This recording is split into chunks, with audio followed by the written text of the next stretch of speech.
Post translational modification, that is the RNA processing, lecture number 5। Previous lecture में हम लोगों ने देखा था कि कैसे ग्रुप 1 इंट्रॉन्स जो है वो काम करते हैं। आज हम लोग शुरू करते हैं। सबसे पहला टॉपिक हम लोग देखते हैं स्प्लाइस साइट्स। तो हम लोग ग्रुप 2 इंट्रॉन्स में इंटर करेंगे। देखिए, जो स्प्लाइस साइट्स है वो है क्या, पहले ही बता चुके हैं। कोई भी सिस्ट्रॉन में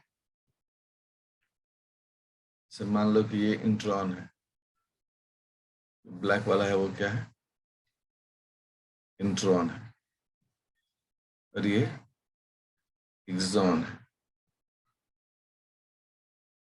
जिस पॉइंट पर ये कटेगा उस पॉइंट को हम लोग क्या कहते हैं, स्प्लाइस साइट्स। तो स्प्लाइस साइट्स क्या रैंडम होता है? कहते हैं स्प्लाइस साइट्स जो है ये स्पेसिफिक न्यूक्लियोटाइड्स है, specific sequence, specific nucleotide sequence. पहला तो ये है कि स्पेसिफिक न्यूक्लियोटाइड्स है। दूसरा पॉइंट ये होता है ये एक्सॉन बाउंड्री पर होता है,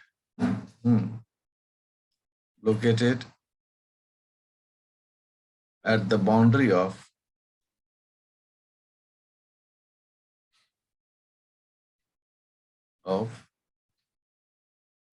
एक्सॉन इंट्रॉन। ठीक है, जहां exon intron just like this one. ये क्या दिखा रहा है, ये जो व्हाइट पैच है यहाँ पर, ये एक्सॉन और इंट्रॉन का बाउंड्री। तो यहीं पर ये स्प्लैश साइट होगा, जो कि स्पेसिफिक न्यूक्लियोटाइड सीक्वेंस होता है। That we know, previous lecture में हमने देखा था कि न्यूक्लियोटाइड का सीक्वेंस स्पेसिफिक होता है। अब रहा क्या, ये 5' एंड है, ये 3' एंड है। ऑब्वियसली स्प्लाइस साइट का भी ये 5' एंड हो गया, ये 3' एंड हो गया।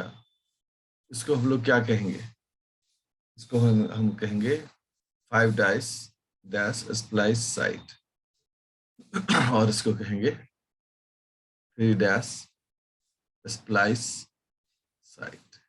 तो इस प्रकार से दो साइट्स का नाम हम लोग यहाँ पर देखते हैं। एक हो गया 5' स्प्लाइस साइट और एक हो गया 3' स्प्लाइस साइट। दो स्प्लाइस साइट हमें दिखते हैं। अब 3' स्प्लाइस साइट और 5' स्प्लाइस साइट की क्या खास बात है, वो भी सीखना बहुत जरूरी है। चलिए,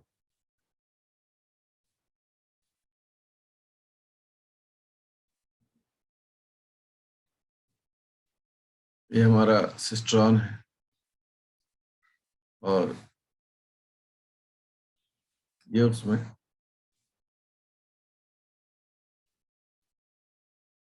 ये इंट्रॉन है।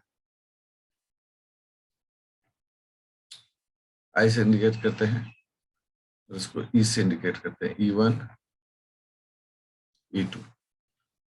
यहाँ 5' स्प्लाइस साइट कहाँ है, ये है 5' स्प्लाइस साइट और ये है 3' स्प्लाइस साइट। बाय डिफॉल्ट ये 5' लेफ्ट साइड में और 3' राइट साइड में माना जाता है। इस प्रकार से ये दोनों स्प्लाइस साइट है। अब क्या है कि 5' स्प्लाइस साइट जो है, मतलब ये इसे हम लोग कह रहे हैं 5' स्प्लाइस साइट।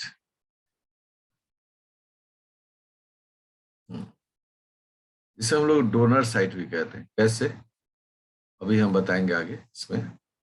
इसे डोनर साइट, और ये हो गया 3' स्प्लाइस साइट, और इसे हम लोग एक्सेप्टर साइट कहते हैं। आखिर क्यों इस साइट को डोनर साइट और इस साइट को एक्सेप्टर साइट कहा जाता है? एक छोटा सा पैच यहाँ बनाते हैं, ठीक है। ये हो गया स्प्लाइस साइट 3 डैश का, और ये हो गया लाल रंग का स्प्लाइस साइट 5 डैश का। अगर कौन सी ऐसी बात है कि 5 डैश स्प्लाइस साइट को हम लोग डोनर कहते हैं और 3 डैश को एक्सेप्टर? और दूसरा क्या है कि यदि हम ये काट रहे हैं तो इसका क्या मैकेनिज्म होगा, कैसे ये चीजें होती, ठीक है। तो अब यहाँ पर जो बातें होती हैं कि जो मोस्ट कंजर्व्ड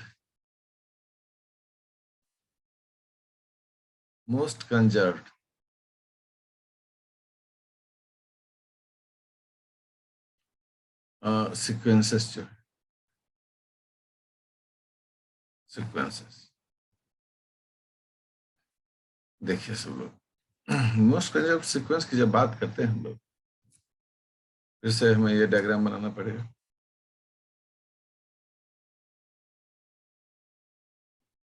बढ़िया, ये हो गया इंट्रॉन,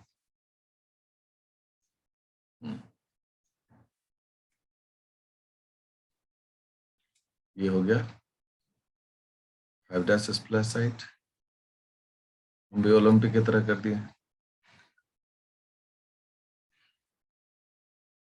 ये ब्लू कॉर्नर रेड कॉर्नर हो गया, ये 3 डैश प्लस साइट, उसको शॉर्ट फॉर्म लिखते हैं 5 dash S S 3 dash S S, ठीक है। अब स्पेसिफिक सीक्वेंस होता है, अगर स्पेसिफिक सीक्वेंस को देखना, देखिए हम उसको लिखते हैं ए जी, ठीक है। ये हम लोग स्पेसिफिक सीक्वेंस देख रहे हैं, ए जी, जी यू, ए और जी दोनों में से कोई भी, ए जी यू, ठीक है। इसमें जो सबसे महत्वपूर्ण हिस्सा होता है जिसे हम लोग दिमाग में रखते हैं, वो ये होता है जी यू, this is the important part, ठीक है। हम लोग पढ़ते वक्त में, पिछले लेक्चर में, इसी को हम लोगों ने क्या किया था, देखा था। अब रहा इधर, इधर देखिए साइड क्या होता है, ए जी जी, और यहाँ पर हमको कौन सा सीक्वेंस को मानते हैं कि ये कंजर्व्ड और नोटिसिएबल है, तो ये हमेशा याद रखिएगा सब लोग, जो सीक्वेंस होता है वो बाउंड्री के जस्ट अंदर इंट्रॉन में जो होता है उस सीक्वेंस को हम लोग रीड करते हैं। और एक जो बहुत महत्वपूर्ण सीक्वेंस है, उस सीक्वेंस का नाम होता है ब्रांच पॉइंट साइट। देखो हम कितना बड़ा ए बना रहे हैं, ये ए। तो यहाँ पर क्लियर कट है कि ये जो सीक्वेंस है ये 5 डैश स्प्लैश साइट के लिए है, ये जो सीक्वेंस है 3 डैश स्प्लैश साइट के लिए है। व्हाट अबाउट दिस ए, इसको भी हम कवर कर देते हैं। ये ए का क्या, हम्म कुछ मध्यम दिख रहा है ना, इस ए का क्या, ये जो ए है इसका क्या महत्व है? देखिए इस ए के पास होता है 2 डैश ओ एच, ठीक है। ये यहाँ पर जो देख रहे हैं एग्जाम्पल, इसमें हम लोगों ने 2 डैश ओ एच यूज किया है। जगह पर ये 2 डैश की जगह मतलब ये एडनिन की जगह ग्वानिन होता है, जिसे हम लोग पिछले एग्जाम्पल में क्या देखे थे, ग्वानिन देखे थे। यहाँ पर एडनिन देख रहे हैं। इस स्ट्रक्चर को हम लोग क्या कहते हैं, इसे हम लोग बोलते हैं branch point site, branch point site. तो 3 यहाँ स्पेसिफिक सीक्वेंस देख रहे हैं। पहला 5' स्प्लाइस साइट या डोनर साइट, 3' स्प्लाइस साइट या फिर एक्सेप्टर साइट, और ब्रांच पॉइंट साइट। ये जो ब्रांच पॉइंट साइट होता है यही न्यूक्लियोफाइल अटैक करता है। तो रिजल्ट क्या होता है देखो जरा, हम ऐसे ही आपको, आप चूंकि एक बार पढ़ चुके हैं दिखाते हैं। ये पहले यहाँ पर अटैक करता है, ठीक है, फर्स्ट प्रोसेस। और जब ये कट के जुड़ जाता है इसमें, तो फिर सेकेंड प्रोसेस में इसका जो 3' होता है वो यहाँ अटैक करता है। तो ये सेकेंड प्रोसेस, ये 2 ट्रांस स्टेरिफिकेशन है। Transesterification. इस प्रकार से ये जो सीक्वेंसेस हैं ये बहुत महत्वपूर्ण होते हैं। वैसे तो हम एक जो इंट्रॉन ग्रुप 1 इंट्रॉन्स दिखा चुके हैं आपको, लेकिन हम एक बार फिर से इस पूरे प्रोसेस को देखते हैं, ठीक है, कैसे ये काम होता है। ये हो गया एक्सॉन,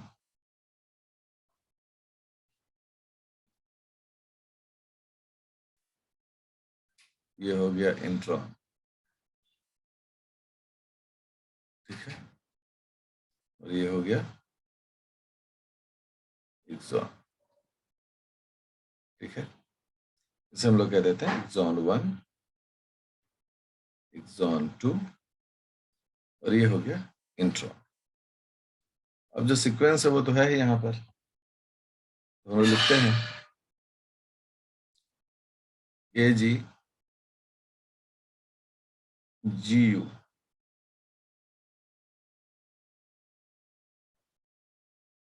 यहाँ पर लिखते हैं A, वैसे घेर देते हैं, और यहाँ पर कर देते हैं OH,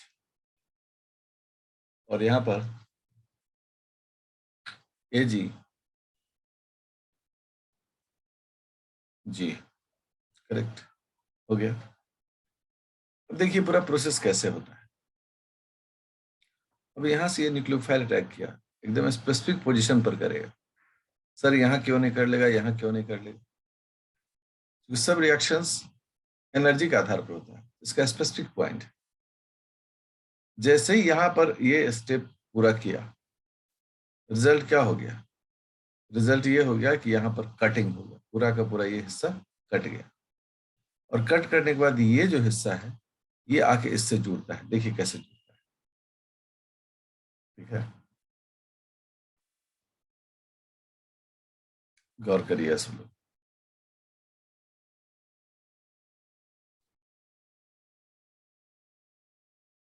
और ये जो हिस्सा है,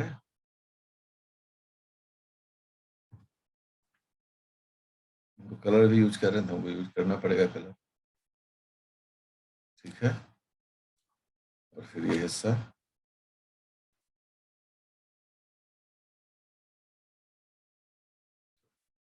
ठीक है। और अब यहाँ पर है ए, और इस ए से कौन जुड़ जाता है? पूरा का पूरा ये जो सीक्वेंस है ये जुड़ जाता है,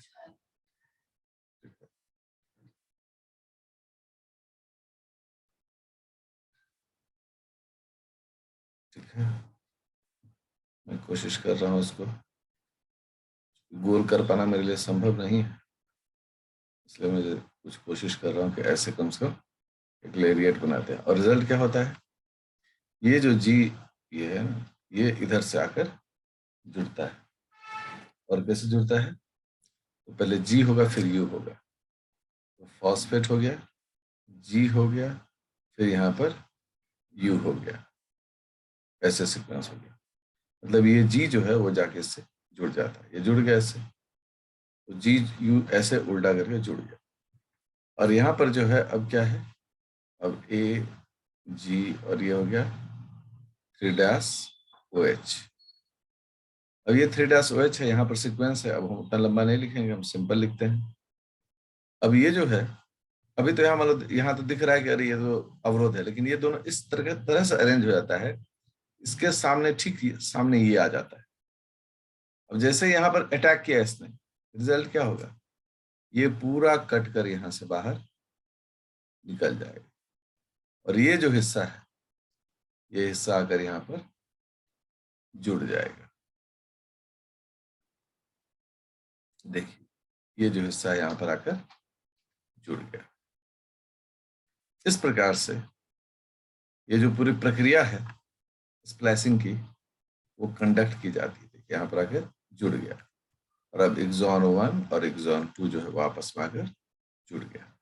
तो ये जो पूरा प्रोसेस है, ये रिपेयरिंग का प्रोसेस है। ठीक है, अगर हम इस पूरे प्रोसेस को एक बार फिर से रिव्यू करें तो आप देखें इसको, ठीक है, कि इस तरीके से ये साइट्स हैं, और देखिए कैसे ये काम होता है। यहाँ से न्यूक्लियोफाइल अटैक किया इसने, न्यूक्लियोफाइल अटैक के बाद ये पूरा सीक्वेंस क्या हो गया, खत्म हो गया, बीच का हिस्सा इंट्रॉन, और अब एक्सॉन जो है वो आपस में आकर जुड़ गया। ये एक्सॉन 1 हो गया, एक्सॉन 2 हो गया। इस प्रकार ये पूरी प्रक्रिया होती है। अब देखें आप कि चूंकि ये 5' स्प्लैश साइट है, ये है, और 3' स्प्लैश साइट ये है, तो ये डोनर साइट है। क्यों डोनर साइट है? कि जब ये अटैक करता है इस पर, तो अगला अटैक ये करता है इस पर, वो अटैक को एक्सेप्ट ये करता है, इसलिए इसको क्या कहा जाता है, एक्सेप्टर साइट कहा जाता है। This is the exact mechanism कि स्प्लैश साइट्स और ब्रांच पॉइंट साइट का क्या रोल होता है। ये एक टेबल है जिसमें हम लोग अलग अलग प्रकार के स्प्लाइसिंग को देखते हैं कि क्या इन सब में डिफरेंट और सिमिलैरिटी है। तो सबसे पहले तो टेबल है, तो एक टेबल नुमा कर दें इसको।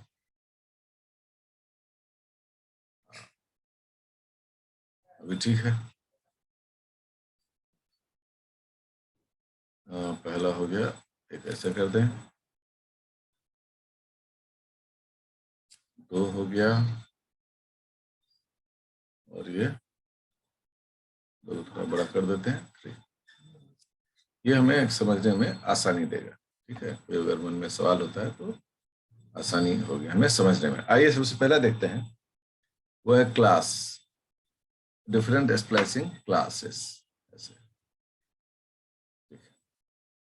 दूसरा हो गया एबंडेंस, कहाँ मिलता है ये।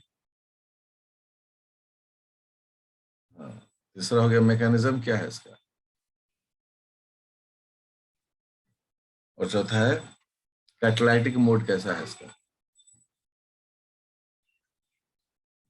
करेक्ट। ये 4 क्लास में हमने इसको बांटा है। जो सबसे पहला है वो हमारा है nuclear pre RNA. Nuclear pre RNA, nuclear मतलब ही हो गया कि ये यूकैरियोट्स में, किसमें है, यूकैरियोट्स में, है ना, क्योंकि न्यूक्लियस तो यूकैरियोट में ही होता है। तो अबंडेंस भी कहाँ होगा, कॉमन इन यूकैरियोट्स। चलिए ठीक है। अब इसमें मैकेनिज्म क्या है, तो इसमें मैकेनिज्म वही है, टू ट्रांसस्टिफिकेशन, ये हम ब्रैकेट में लिख दें, टू ट्रांसस्टेरिफिकेशन। ये कॉमन प्रोसेस है, कोई भी क्लास होगा तो उसमें यही होगा। ठीक है, सो ये जो है कॉमन है सब में, कॉमन सब में। इसको ऐसे हम कुछ ऐसे हाईलाइट कर देते हैं, मतलब ये कॉमन है सब में, यहाँ कोई डिफरेंस नहीं है। तो डिफरेंस कहाँ है, डिफरेंस है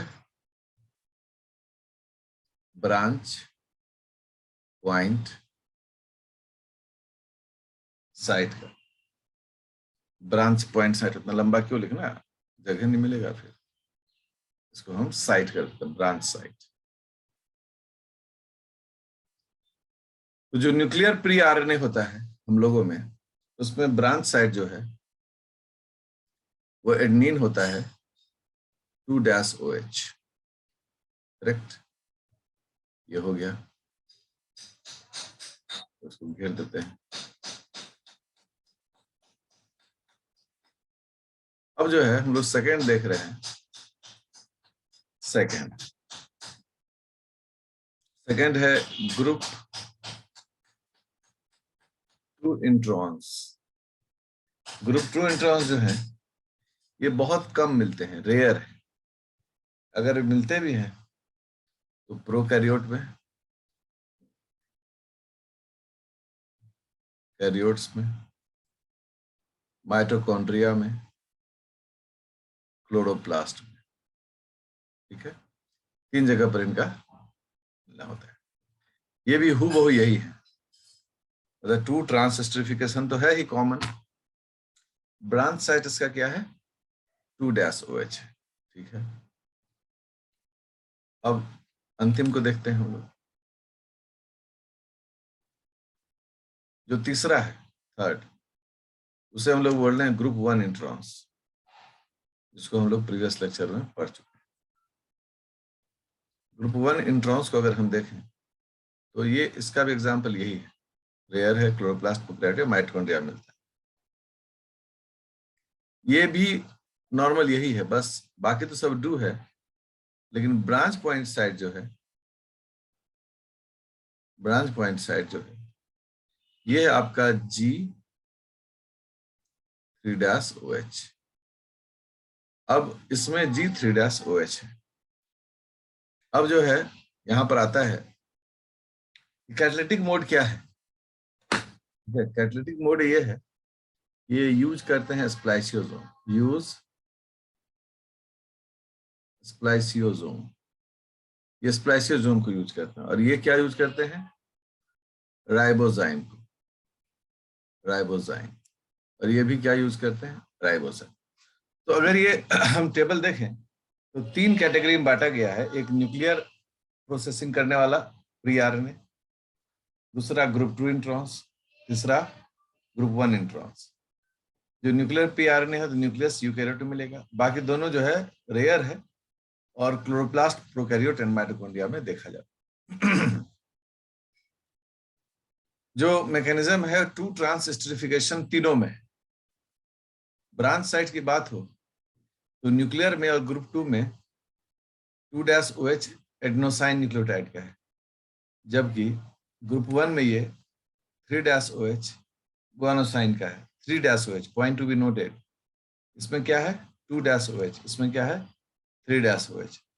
और न्यूक्लियर वाला जो है स्प्लाइसियोसोम यूज करते हैं, जबकि ये दोनों जो है वो सेल्फ स्प्लाइसिंग है, राइबोजाइम यूज करते हैं।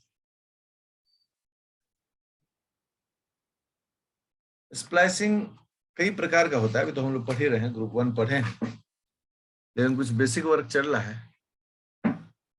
तो types of splicing,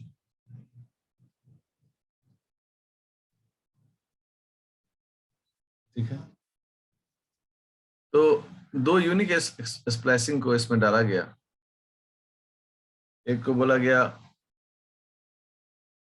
alternate splicing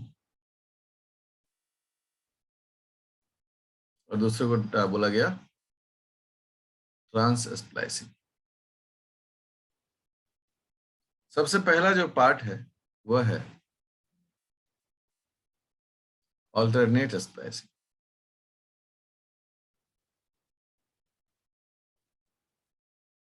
alternate splicing समझना बहुत ही आसान है।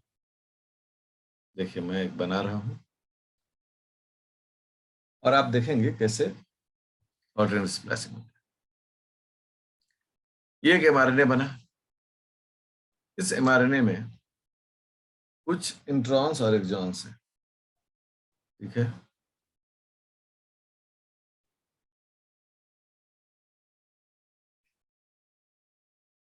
ठीक है, ये जो डार्क रीजन है ये इंट्रॉन्स हैं, इंट्रॉन 1, इंट्रॉन 2, इंट्रॉन 3। और जो ये नॉर्मल पैच है वह है एक्सॉन 1, एक्सॉन 2, एक्सॉन 3, एक्सॉन 4। अब कहता है कि ऑल्टरनेट स्प्लाइसिंग कैसे कैसे हो सकता है। एक तो एकदम नॉर्मल पैटर्न है। नॉर्मल पैटर्न क्या कहता है I1, I2, I3 तीनों को आप काट कर निकाल दीजिए बाहर। अगर तीनों काट के निकाल देते हैं बाहर तो हम लोग को क्या मिलता है? हम लोग को मिलता है E1, ठीक है, E2, E3, ठीक है, और E4 सब एक साथ जुड़ जाता है। अब ये जो है तीनों, वो तो आपको ये है सभी E1, E2। हम कोई दूसरा यूज कर लिया, लिखा छोड़ा, उतना नहीं रिविजन करेंगे।